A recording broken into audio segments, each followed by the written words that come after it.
Good evening, y'all. I'm back once again. I'm trying to think of every excuse not to work out this evening. My leg hurt, my ankle swollen, my butt itch, whatever it is, something. So I don't work out here this evening.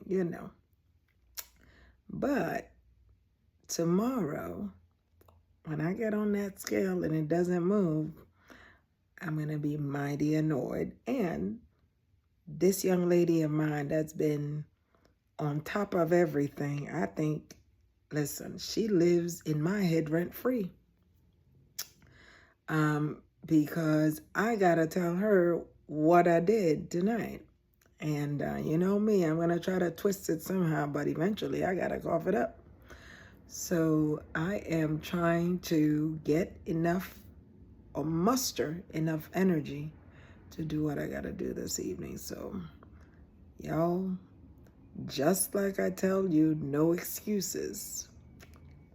I've got no excuses.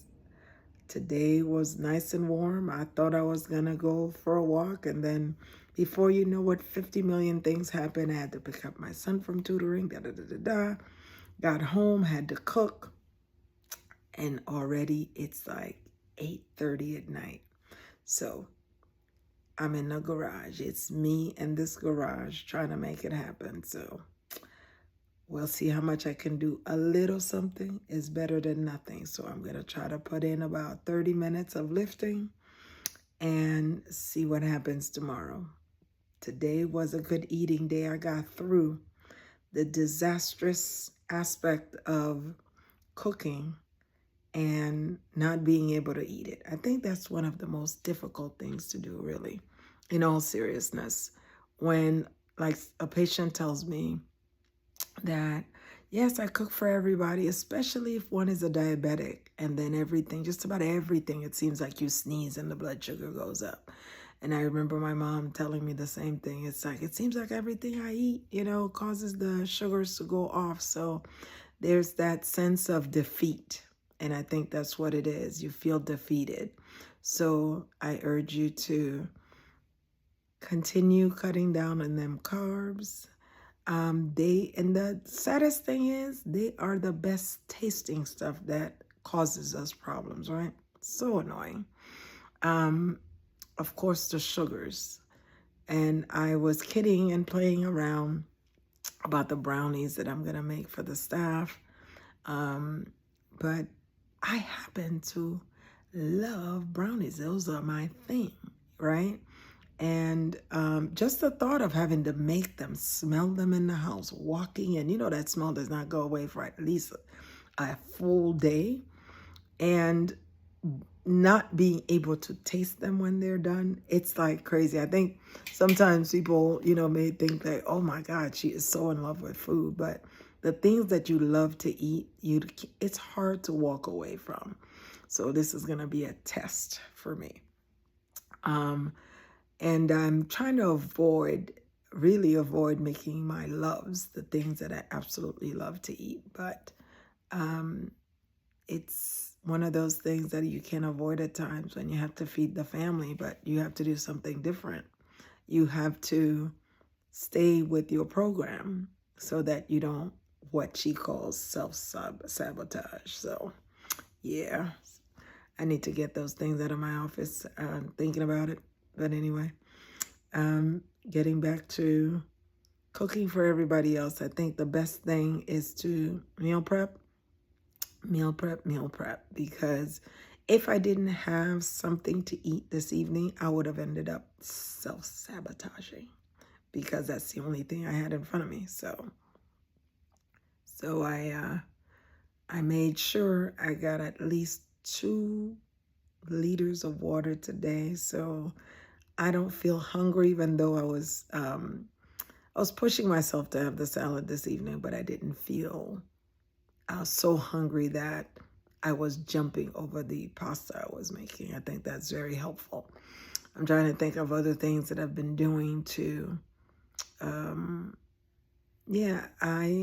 when I eat 3 times a day, I don't feel the cravings for sugar, especially, like I said, as much as I've been really dealing and annoyed at the sweet potatoes, the baked potatoes, right? But there's an aspect of that, the simple sugars in that actually help me not to crave the other sugars.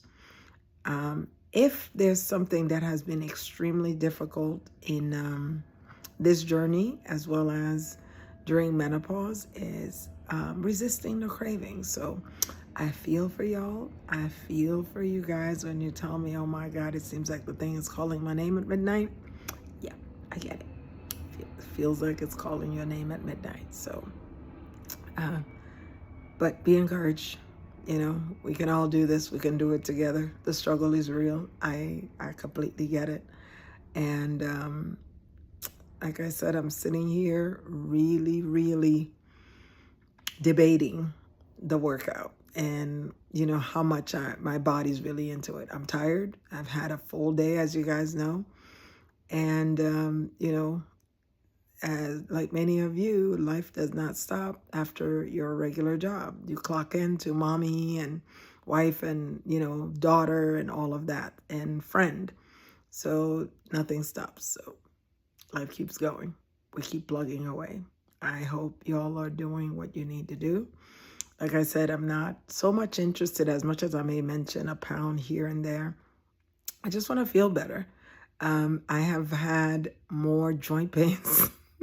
They say when you hit 50, everything goes downhill. Boy, I'm not there quite yet, but I have been feeling it for the last couple of years. The more weight I put on, the more joint pain I have, which I've never had before.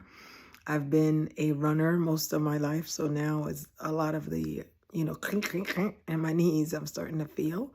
So I've slowed down from running, and I've been doing, I've been jogging, but I've had to slow that down after I injured my knee. So when you're trying to work out and one part hurts, and that's the part that you need, like I love to jump rope, and now with knee problems, so I wear a knee brace most of the time. So I try to figure it out. I do upper body more.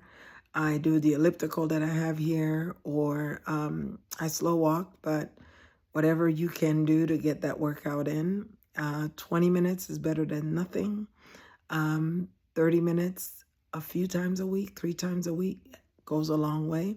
I have people tell me, oh, but I walk all up and down at work. Yes, moving is amazing and better than being sedentary all day long, but your body's used to that. So you really need to do the extra to be able to benefit from it, because the one that your body's doing every day is kind of used to. It's not bad. I'm not saying it's bad. I know y'all gonna jump on me now. It is good that you are moving at work, but we need to also incorporate the food, because that's the major killer. 80% of this issue is food. And I'm learning it the hard way. It's like when I thought I was eating properly, but this is really regimented eating.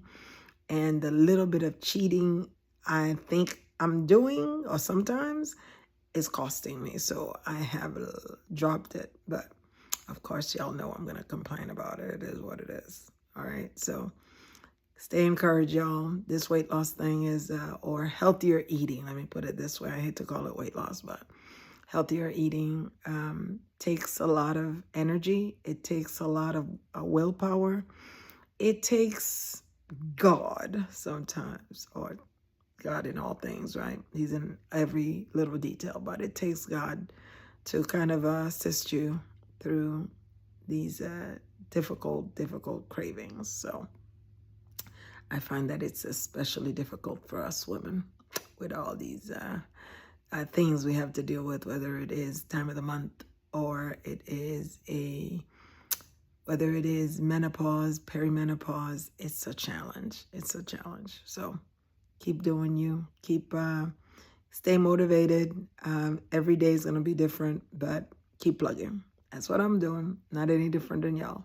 All right. Have a good one. Bye.